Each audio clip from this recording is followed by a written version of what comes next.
Pan India darling Prabhas నటించిన కల్కి చిత్రం భారీ విజయం దిశగా దూసుకుపోతుంది. మొదటి రోజు 191 కోట్ల రూపాయల కలెక్షన్లు కొల్లగొట్టగా రెండో రోజు 107 కోట్ల రూపాయలు వసూలు చేసింది. 2 రోజులకు దాదాపుగా 300 కోట్ల రూపాయలు వసూలు చేసిన కల్కి చిత్రంపై ప్రభాస్ అభిమానులు సంతోషం వ్యక్తం చేస్తున్నారు. తమ అభిమాన హీరో తలుచుకుంటే పాన్ ఇండియా రికార్డులే కాదని పాన్ వరల్డ్ రికార్డులు కూడా బద్దలవుతాయని నమ్మకంగా చెబుతున్నారు. అమితాబ్ బచ్చన్, కమల్ హాసన్, దీపికా పదుకునేతో పాటు స్టార్ దర్శకులు, స్టార్ హీరోలు అతిథి పాత్రల్లో తలుపుకుని మెరిశారు. ఈ సినిమా టైటిల్స్ పడినప్పుడు ప్రభాస్ పేరు ముందు శ్రీ అని వేశారు. అంటే అది గౌరవించినట్లు కాదు. పేరుకు ముందు చేరిన మరో అక్షరం శ్రీ ప్రభాస్ అని ఇక నుంచి వ్యవహరించాల్సి ఉంది. దీంతో అందరూ ఆశ్చర్యపోయారు. రెబల్ స్టార్ ప్రభాస్ కాదా, కానీ ఎలా వేశారు ఏమిటి అని అందరూ చర్చించుకున్నారు.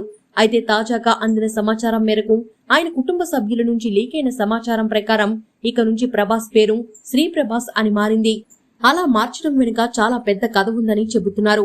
ప్రభాస్ జాతకంలో చాలా దోషాలుండటం వల్ల ఇప్పటి వరకు ఆయనకు వివాహం కాలేదని, సినిమాలు కూడా ఫ్లాప్స్ అవుతాయని, అలాగే ఆరోగ్యం కూడా జాగ్రత్తగా చూసుకోవాలని జ్యోతిష్య పండితులు చెప్పారనే తెలుస్తుంది.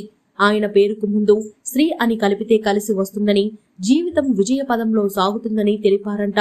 గతంలో కూడా చాలా మంది అపజయాల్లో ఉంటే పేరుకు ముందు శ్రీ కలుపుకొని విజయాలు సాధించారని, అలా అదృష్టం కోసమే ప్రభాస్ పేరుకు ముందు శ్రీ కలిపారని వారు చెప్పారు. అయితే ఇటువంటి వాటిపై పెద్దగా నమ్మకం లేని ప్రభాస్ దీనికి ఒప్పుకోలేదు. అయితే తన తల్లి సూచించడంతో ఆమె కోసమే దీనికి ఓకే చెప్పాడంటున్నారు. పేరుకు ముందు శ్రీ అనేది ప్రభాస్ కు ఏ విధంగా కలిసి వస్తుందో చూద్దాం. అయితే నెటిజన్లు మాత్రం జ్యోతిష్యుడు వేణుస్వామి కొంతకాలం నుంచి ప్రభాస్ సినిమాలు ఆడవని, పెట్టిన డబ్బులను కూడా వసూలు చేయవని, ఆయన ఆరోగ్యం బాగోలేదని చెబుతూ వస్తున్నాడు. దీనిపై ప్రభాస్ అభిమానులు మండిపడుతున్నారు. ఒక రకంగా ఆయన బయట కనబడితే కొట్టడానికి కూడా సిద్ధమయ్యారు. కొందరు నెటిజన్లు వేణుస్వామి వల్లే జాతకంలో దోషాలున్నాయని, పేరుకు ముందు శ్రీ అనేది డార్లింగ్ చేర్చుకున్నాడని కామెంట్లు పెడుతున్నారు.